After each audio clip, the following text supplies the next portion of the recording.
What's up everyone, it's Manny here. Today I'm going to be working on a 96 Lexus ES300 and I'm going to be updating the taillights to make them look a little bit more updated. We're going to have LEDs and then I'm going to remove the inner amber taillight cover it has to make it look all nice and clear, red and clear. And then I'm going to be installing also some LED lights. It's going to have a sequential LED signal inside, and then it's going to have a reverse light LED and license plate LED. Okay, so these are the tail lights. There's one, there's the other. So what I'm going to do to make the tail light look a little bit more updated, I'm going to remove this inner cover. It's an amber color, orange, whatever you want to call it. And it's not like some vehicles where it's actually painted on to the tail light lens. It's actually a cover inside on this one. There's a few cars in Japanese cars that make the covers like that inside the tail light, and then you can remove it and make it look like a nice red and clear color, clear from here all the way to the side. And then I'm going to be installing, let's see this, some of these. This one right here is a sequential LED strip, and it's going to be going inside there. I'm probably going to make it go all the way over here, put a little extra LEDs inside. And also I'm going to make a LED reverse light and then LED license plate lights. With this one I'm going to put it in the oven for about 10 minutes at 200 degrees. And this plastic is very fragile, it's very thin, so you have to make sure that when you're taking it apart that you don't put too much stress on any particular section, or else it'll just crack. And yeah, that would be the end of that one, that tail light. So when removing these in the oven, you have to be very, very careful and do it very slowly to pull them apart. If not, you'll just crack it. So what you have to do here, let's get this tail light over here. You're going to have to remove, well, I removed this, screws there, screws here, and it'll end up being like this. Then you got screws here, and a screw right there that I believe hold the tail light. And yeah, after you remove those screws, you can put it in the oven at 200 degrees for about 10 minutes. I would put it on bake as well. Don't put it on broil, because bake heats up the bottom section of the oven, not the top part, because if you put it on broil, it'll probably melt your tail light, headlight, whatever you're separating. And I'm also going to put it on a piece of wood, kind of a cheapy wood, and so that the metal doesn't melt any of the plastic, because the metal tends to retain heat more than a piece of wood. So yeah, we're gonna get to that right now. All right everyone, so now I have separated the tail lens from the actual tail light. Anyway, that screw that just fell off goes in this little section right here. And what you want to do is remove it, and then you're able to lift up on this side, and then lift up on this side. And there's your lens, your inner cover. That's amber colored. So, screw. So now, I'm going to work on removing that amber color, so it's nice and clear now. But this is the lens. We're not done yet. in here. Now we got this right here to work with. And what we want to do is remove this amber color piece. It has little tabs on each side of this, and then what you want to do is remove it.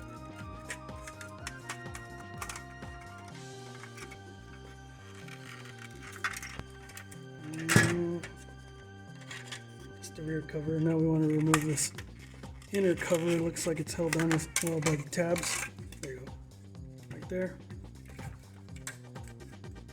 That's the amber piece we want to remove. That makes it look outdated. It's going to be garbage. Now we got this right here to work with. And we're going to put back this lens on the inside. Has little tabs that you have to put them into.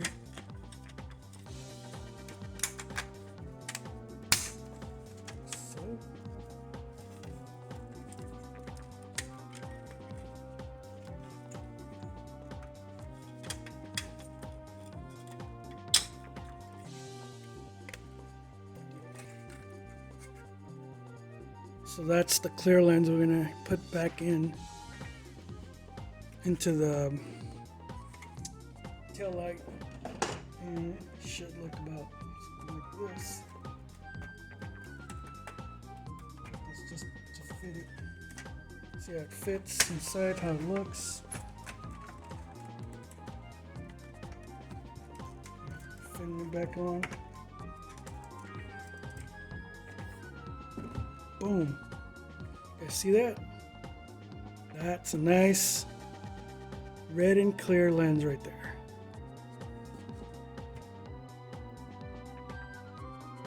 Might paint this silver. See that? I don't like seeing that color. So I'm gonna paint that silver, or I don't know, I don't have red, so I might just paint it silver so it kind of blends in with the back of the silver area in the back reflector.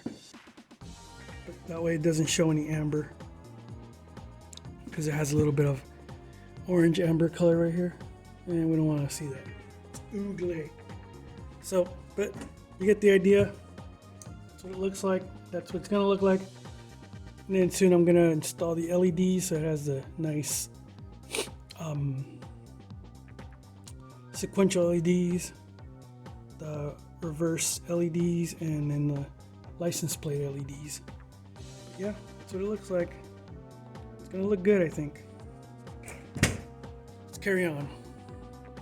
So I just want to tell you guys that when pulling this taillight lens out, it's very, very fragile, especially when it comes down to this curve right here. You guys see that curve right there? You guys have to pull it out section by section, very little by little, as you're coming out of here, because if you lift up from over here somewhere, it's going to put pressure in this area. Boom, it's going to crack. Must be careful and pull it side to side. Even if you go back and forth like that, it's still okay, but just don't pull too hard. And it's just better to take your time with it so you don't crack it, because then you're gonna not like it. Alright everyone, so this is the LED panel, little LED panel I made with some strips. You can see they're amber. So this side is a non-sequential, and then this side is sequential, so it's gonna blink and it's gonna go sequential after that. Most factories do it like that because you're supposed to have a certain amount of blinker light on before the sequential part. If you ever noticed, Audi has like, they have a light at the bottom or somewhere else that blinks along with the sequential part. By law, I think you're supposed to have that.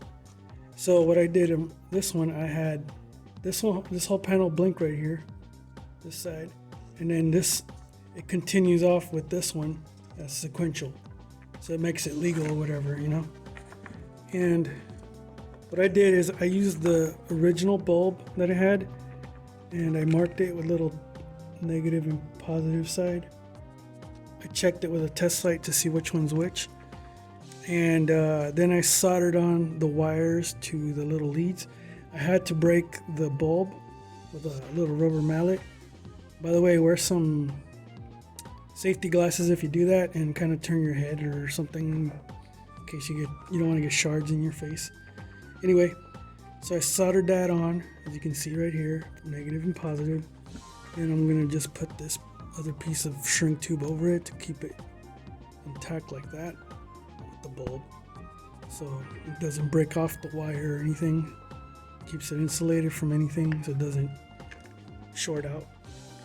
And then all I have to do is connect this bulb to the socket, and it makes it so that I don't have to cut anything, I don't have to cut any wire or anything like that.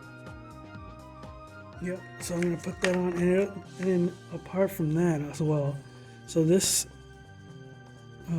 the sequential part has chips in the back for the sequential part of it, so it doesn't have any sticky backside like this side to stick to the surface of this heatsink that I made.